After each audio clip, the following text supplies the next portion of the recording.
Operation Jubilee, forgotten by many, but not by my workbench. Let's build the old scene, base, the Churchill tank, and the British Infantry.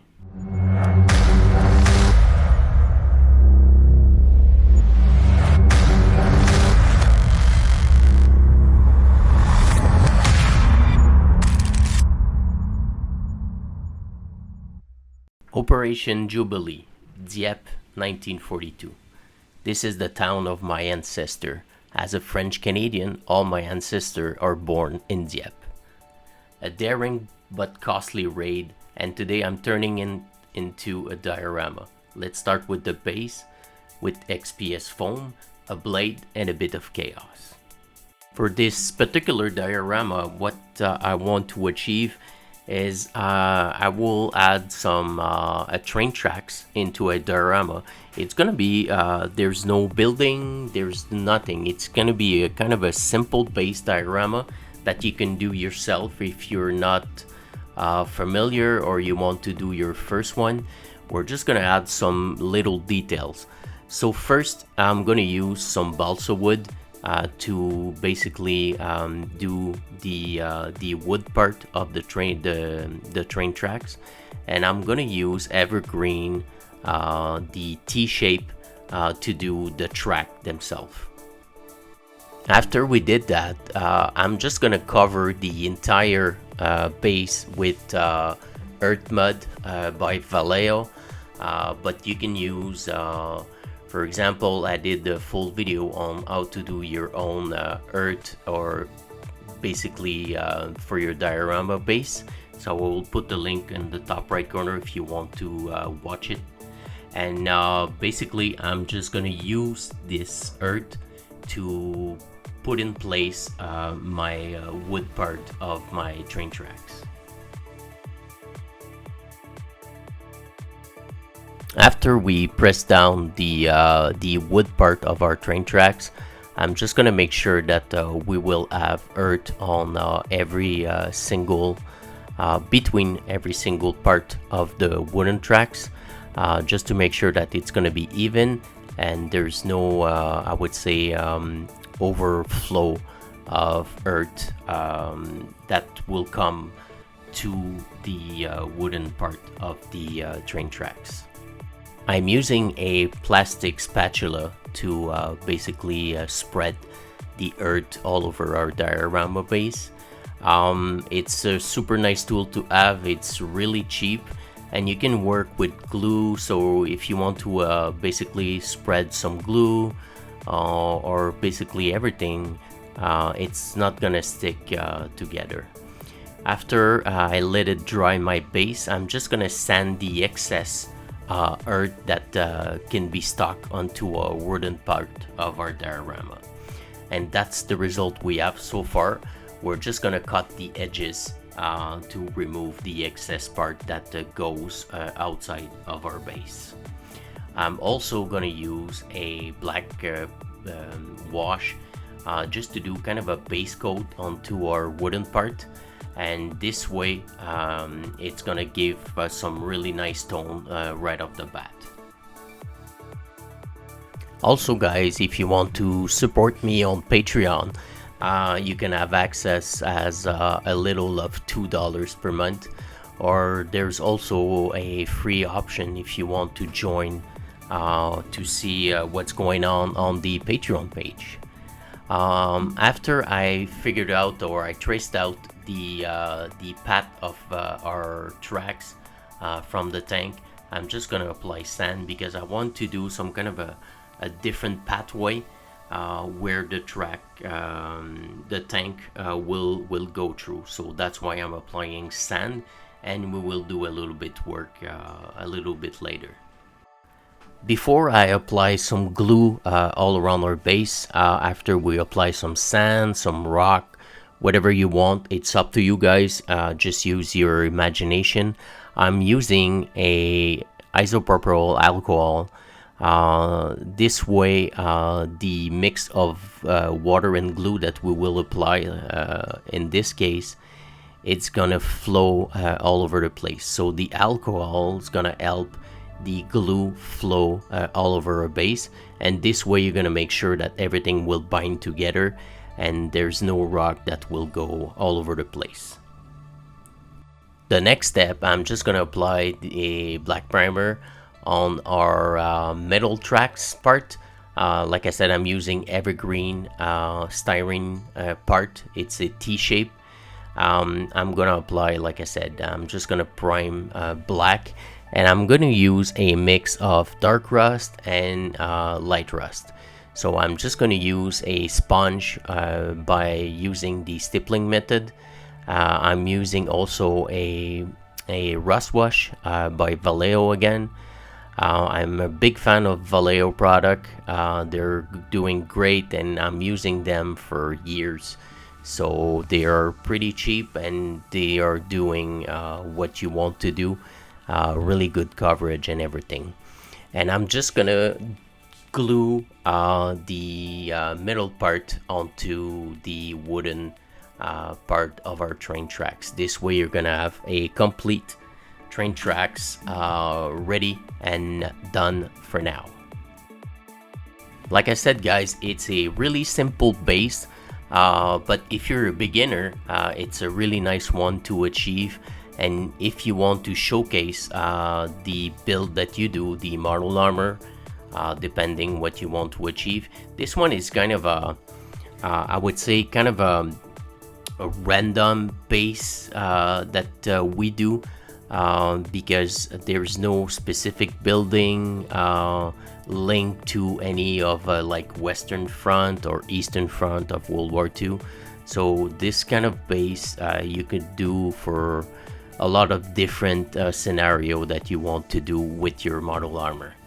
I just add some also static grass to add a little bit more details to our base, and I'm just gonna apply some grass stuff also to again put as much detail as possible. Everything will not be, I would say, fully visible, because we're gonna add a Churchill tank, and we're also gonna have some British Infantry figure that we will do later on this video. It's a longer form video than what I do normally. I always try to stick to, I would say, around 10 or 12 minutes. But I want to show you the full length of the video, because doing a base like that, it's almost in real time what I do. It's not that long, so you can achieve a really nice diorama base in, I would say, in the matters of a few hours. The longer part, it's waiting for the glue to dry completely.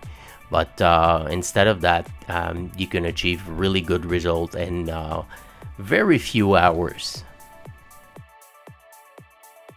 And if you follow me, you know that I really enjoy doing some diorama. I love doing model armor, but the best thing about it is to showcase your work by doing a really nice base, and also kind of place your model armor in a certain era or certain years that you want to achieve. For example, I always focus on World War II stuff. So if it's, for example, in Normandy, if you want to do a building, you can look at reference picture of a Normandy building. I did a lot of building into this channel. If you want to take a look of many different Terran building, or just building themselves that I did, you can just watch it. I'm just gonna finish, I would say, some kind of a last details. I'm gonna use Dark Earth by AK Interactive this time. Also, AK Interactive does really awesome product. The same kind of, I would say, it compares pretty easily to Vallejo. It's kind of the same thing, and it's going really good. So I'm just gonna add a little bit of details by brushing some Dark Earth into specifically where the tank will go. Earlier in the video, I said that my ancestors are from Dieppe in France. It's true because basically I'm a French Canadian, so all of our ancestors are from France. In my case, I'm kind of a part French or part Irish, also a little bit. But the thing is, I went to Dieppe a couple times, or maybe more than a couple times, and there's a lot of World War II landmarks there. And Operation Jubilee, it's kind of a lesser known operation during World War II. That defeat was pretty brutal in this case. For this diorama, I decided to go with the Churchill Mark 7. It's a really nice, I would say, model armor. And I will, in this video, I will just show you the build and also the painting, the base paint of our tank, because I'm not gonna show you all the different details about weathering and things like that, but I will put the link on the top right corner if you want to see the weathering process of this particular tank.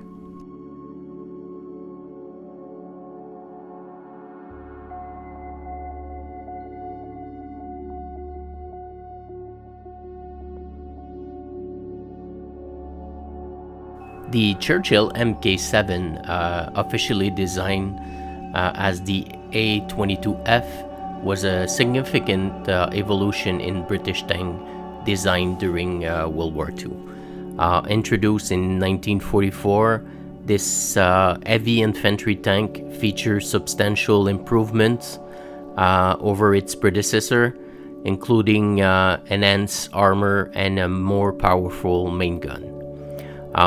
With the frontal armor up to 152 millimeter thick, it surpassed even the German Tiger I in protective capability. Armed with a 75 mil QF gun, the Mk7 provide effective support for infantry operation, particularly in the challenging terrains of Normandy and beyond.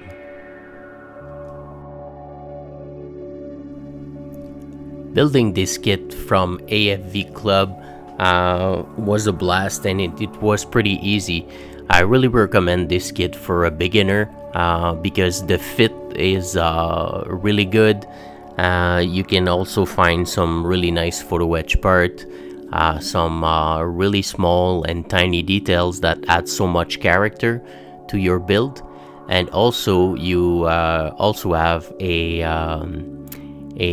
I would say a mobile suspension to the tank. It's a little bit harder to fit, but as soon as you figured out one or two pieces, it's super easy to assemble also.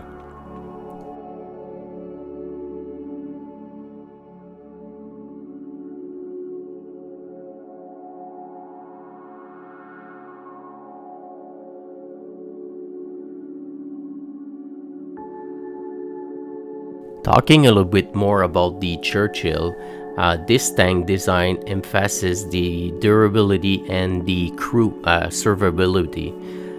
Its wide tracks and robust suspension allowed it to navigate difficult terrains, while the improved turret design reduced shot traps, enhancing its defensive capabilities. Despite its heavy armor, the Churchill Mk7 maintained a relatively low profile, making it a formidable presence on the battlefield.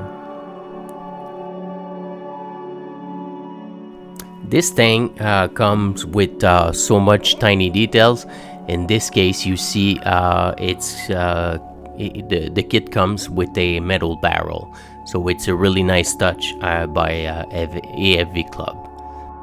Like I do on almost every heavy tank, I would say most especially on the German tank, I always add some cast steel armor. I did also a full video on how to do it by mixing some to me epoxy putty. So I will put the link on the top right corner again if you want to watch this video. It's a really simple method, but it's gonna add a lot of character to any of your build. And model armor or any diorama that you do, it's all about adding as much detail as possible. And the more detail you add to any of your base or your model armor, it's gonna look more realistic for sure.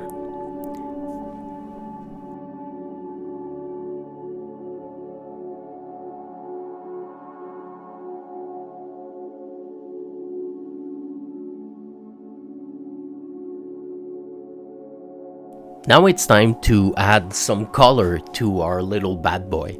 I'm starting also with a black primer.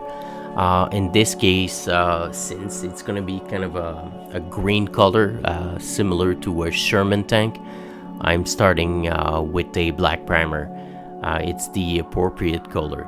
And I'm also do some panel lighting. I'm using white. I would say it's a white primer, again from Vallejo on the premium primer, so it's gonna add so much detail. So just focus on kind of the raised area of the panel and all the different area of your tank. This way, when you apply the base paint, you're already gonna have some highlight detail that will be super helpful a little bit earlier, a little bit later on your full paint job.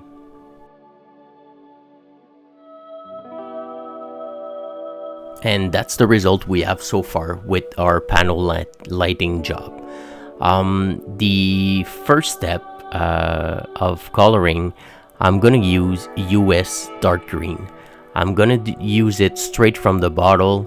I'm using the AK Interactive one, and I'm just gonna focus instead of the raised area. In this case, I'm gonna mostly focus on the shadow area. This way we're gonna start building our shadow, because we're gonna work with the highlight and shadow. That's the best way to approach any of your painting job. It's gonna allow you to pinpoint the realism to any of your model armor build. In this case, since we already did the panel lighting, by focusing on the darker color on the shadow area, it's gonna help a little bit more on the shadow and highlight area. The next step, I'm gonna use a lighter green, so you can use the same dark green color. You can add some buff or some desert sand color, or in this case I'm using kind of a light green color. And in this case I'm gonna focus, I would say, all around our vehicle, or mostly on the raised area that we put our panel lighting on. So you see, that's the result we have so far, and the highlight and shadow look already fantastic.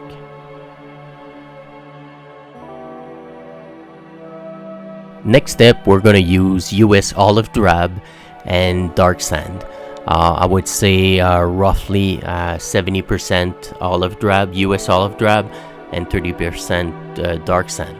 And we're gonna apply this mix of color all over our model, but basically do it really casually, so just a light fume to make sure that you're still gonna see the highlight and shadow that you built a little bit early on. Putting all the effort of doing a really nice paint job, it's gonna be rewarding, because incorporating this model into a diorama especially one depicting Operation Jubilee in this case, or similar World War II scenario. It's gonna add depth and authenticity to the scene. The Churchill Mk7 distinctive features and historical significance make it standout piece to any of your collection.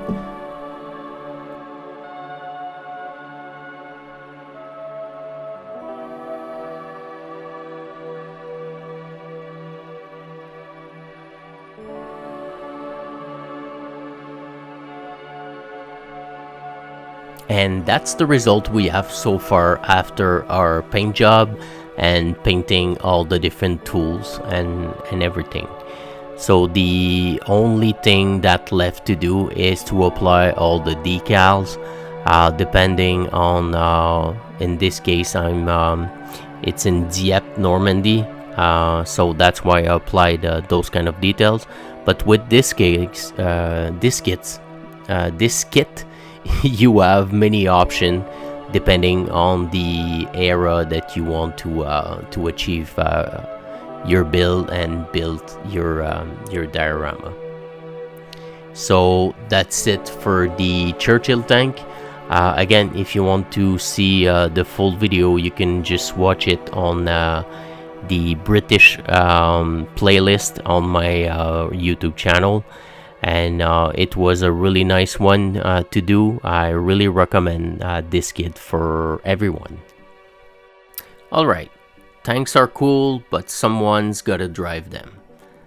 Time to give our British Infantry some life. Brushes out, let's paint this little guy.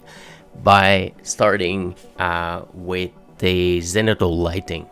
All the miniature painter call it zenithal lighting. Basically it's a mix of I would say darker color primer, and also using a white or a paler color as the light comes into our figure. I will also start with the face. I'm just gonna get rid of the face as soon as possible, because I'm not a miniature painter by any means. So I just want to do the face, and I have a really simple method for painting faces. I'm using only 4 different color. This way it's going to be a lot easier. And in 1/35 scale, you don't have to put as many details as possible. For example, for the eyes, you don't have to really do the white of the eyes, and also kind of the pinpoint the light into the eyes that we do on the 1/16 scale or even bigger. So that's the figure that we will work on. The first layer is gonna be base flesh by AK Interactive. In this face painting session, I'm using 4 different color by AK Interactive. It's kind of a part of their skin and skin tone kit. So the second layer, I'm gonna use the first highlight. It's basically a highlight flesh. It's a little bit darker than a real highlight flesh. So I'm just gonna pinpoint all the different area, like the chin, the nose, the forehead, and the cheek. And I'm also gonna blend everything together. Since I'm using painting retarder, it's super easy to blend everything as soon as you finish one layer of painting. Now it's time to add a second highlight layer. So this one is a little bit paler than the other one. And I'm gonna focus a little bit more on really pinpoint the raised area, like the forehead, the tip of the nose, the chin, and also I'm gonna work with the cheekbones also. But I'm just gonna add less and less paint as I become more. I'm using more and more highlight color. Now I'm gonna work on the first shadow area. I'm using again, it's a reddish skin tone on the AK Interactive kit, and I'm gonna focus on the eye socket, on the lips, and also on the shadow area of the cheek and under the chin. This way, by adding a little bit more details on the shadow and highlight. Again, it's the same thing as you work on a model armor to do some different shadow and highlights. It's only a matter of giving life and get your figure more realistic as possible. Like I said, I'm not a miniature painter by any means, but I paint like thousands of figure over my over 30 years career now, and I'm trying to, since I don't really enjoy painting figure, I'm trying to get the simplest method as possible, and keep it simple. If you're a beginner or you're like me, you don't really enjoy painting figure, you really want to keep it as simple as possible like I do. So just using 4 different color, take your time, just put your shadow and highlights, and just, I would say, stay on the pattern you choose to do. Like in this case, I'm just adding really dark brown dots on the eyes, so it's going to be a lot easier. But returning to painting the figure themselves, it's only a matter again of getting your figure lived a little bit more. And with 1/35 scale, again, by just adding some, I would say, tiny highlight, tiny shadow, 2 or 3 highlights, and maybe 2 shadow color, it's already gonna give so much detail to any of your face painting. This way, you're gonna get rid of painting your figure like I do. Now for the base paint of our uniform, I'm using Canva tone, middle stone, and also some khaki. I'm not using pure khaki because the British uniform has some different color mixed to it. So this is only the base color, and it's a little bit darker than khaki, so that's why I'm using 2 different color. And by using, for example, middle stone, it's kind of a brown tone. It's gonna give some more depth, and also it's gonna make your color a little bit warmer than just using a regular khaki. Now I'm just gonna add a little bit of buff into our already done mixture that we do the base paint, and I will do the same thing as I did with the zenithal, by focusing on all the erased area. Now I'm gonna start with the first shadow. In this case, I'm starting with the shadow first instead of the highlight. So I'm using a mix of dark wash, and I'm also gonna use some German black brown, or German brown, or German black, depending of the look you want to achieve. But I would say those 3 color. Even you can also use, for example, flat brown or something like that. And by mixing it again with the mixture that you add a little bit earlier, you just pinpoint the shadow area. So by mixing your paint with drying retarder, and by mixing really well, that means that it's gonna look like water, so little less thicker than regular paint. You're just gonna basically focus on all the shadow area, and already it's gonna give you some more depth and a lot more details, because we're already paint the highlight with the zenithal by using a mix of khaki and also buff. So by adding the shadow area right away, you can see the difference into your figure right away.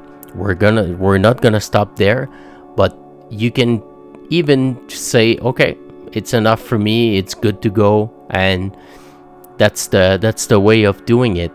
We have all our, I would say, our detail criticism that we want to achieve. In my case with figure, I still add so much different highlights and shadows, but by taking time, by doing it, and now with experience, I figured out that the result look a little bit better than it used to.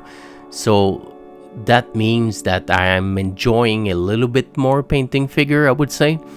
And it's the same thing with painting faces. When you have a method that it's gonna go good for you, it's gonna work fine for you, just keep it simple, and like I said, the result will come, and you're probably gonna start enjoying painting figure like I do. So guys, I know it's a really long video. I hope you make it this far. Just leave me a comment if you make it that far, and I really enjoy the fact that you stay until the end. We will finish everything by working on the pouch and working on the boots, but again, it's a really long video, but I really want to show you what you can achieve by doing a really nice model armor, if that's the thing you enjoy doing. And also, why not building a really nice diorama base to basically showcase the nice work that you do with your model armor. And why not add some figures to your diorama. Again, it's only a matter of adding as much detail as possible, and that's why adding figures, it's also gonna give I would say a voice to your diorama. It's gonna make your scene more realistic, and in this case you want to tell a story by building a diorama, and adding figures, adding some details and everything. When somebody see your diorama, right away they will figure out what's going on in this particular scene. And that's exactly what I want to achieve with every diorama that I do. Is even somebody who doesn't, I would say, and doesn't have any interest in World War II or everything, if they take a look on at my diorama, they will immediately figure out that, okay, it's a battle scene. Okay, it looks like they got into, I don't know, a straight fire or whatever. So by telling a story, that's the magic of building diorama. And I hope I will give you some really nice advice, but also I really encourage you to start building one. If you never build a diorama, it's really simple. You can achieve a really nice diorama base with really simple material. If you have sand at home, or you're close to a beach or whatever, you can also pick up dirt from your backyard. You can use rocks from the side of the street, and there's so many different things in nature that you can use to make your diorama. And like I said, PVA glue with water, and you're ready to go, and you can do whatever you want. I really had a blast to build this diorama, and it's a matter also of I would say honoring my ancestor by doing this really simple diorama base, and that focus on the Operation Jubilee. So again, I just hope I can show you some different details or interesting tips and tricks that you can do yourself, and I really hope you enjoyed this one. You can also join my Patreon page if you want to see more details, and I hope you enjoyed this video. Subscribe to my channel, and don't forget to hit that like button. See you in the next one, guys.